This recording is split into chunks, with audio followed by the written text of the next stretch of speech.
Okay guys, so welcome back again. So in this video, let's see that how do we change the default SSH port, that is port 22, to something else, because most common SSH attacks comes on port 22, so we'll be changing that port to something else.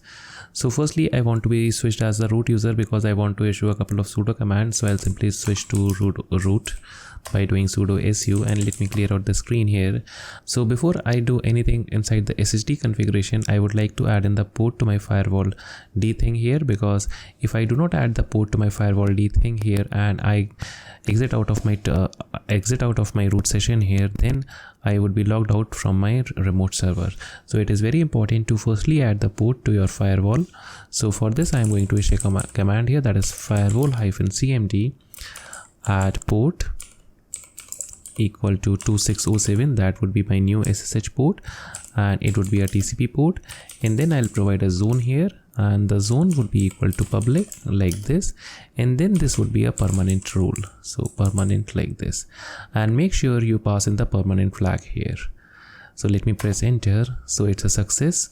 So now let me again issue this command, that is firewall cmd -- reload to reload the firewall here, and now let me list all the ports present, or let's see what all ports we have opened using firewall cmd. So we'll say list ports. So we see that this port is open here, and even if I do systemctl reload firewall d just to make sure that we have the port open here, we see that the port is open here. So now what I need to do, I need to edit the SSD configuration file, and it is present inside etc folder. So let's go to the etc folder and then inside SSH, and then if we have a look, we have this file called SSD config. So let's have a look here for shd_config. So these are the contents here. So let's open this file inside Vim editor by doing vim sshd_config like this. And now here I need to search for port. So let me press colon port here. So let's see where is the port thing, or let me do it this way. So we see that by default it runs on port 22, so we need to change the port here. So let me go to the insert mode here, and now what I'll do, I'll uncomment this line and I pass in the port number here, that is 2607 in our case, and let me delete it. Delete the 22 from there, and let me go out of the insert mode. And then it says that if you want to change the port of on a SE Linux system, which we are, because we are running CentOS with SE Linux, we have to tell SE Linux about this change. So we need to copy this command and we need to paste it somewhere inside our terminal. So firstly, we have changed the port here, and now let's do escape and :wq to write and quit. And now let me paste in that command that I just copied, or I just forgot to copy again. So let me do cat sshd_config, and let me see where that command was. So let me check where that command was. So this is the command which we need to paste with the port number. So let me copy it, and now let me paste that command here, and here we need to pass in the port number, that is 2607 like this. So let's press enter and let's wait for a couple of seconds.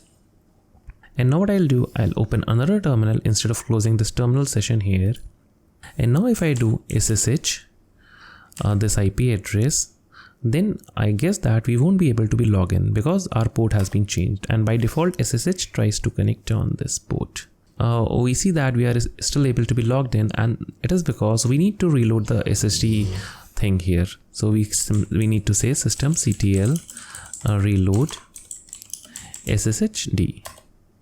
And now I suppose that let me exit out here first, and now if I try to connect here, we see that the connection is refused on port 22. But instead, if we parse here port, that is 2607, then we should be able to connect to this thing here. So now you see that by default we were not able to connect to this remote session here on port 22, but if we pass in the port number here by ourselves, then we are able to be logged in as the killer user here. So this is how we change ports on our Linux machine. So just beware that firstly you need to add that rule to your firewall configuration, and then you'll be good to go. So guys, that's all about this video, and I guess that's all pretty much about this series also. In case you have some recommendations, you can create a pull request on my repo, because everything which I have told you inside this video series is available on GitHub. All the templates for each of the configuration files are also present inside the repo, and all the commands which I used here is also present inside the repo. So in case if you want to correct something, or if in case you want to make some additions to this repository, do send me a pull request and then we'll be good to go. So see you in the next video series.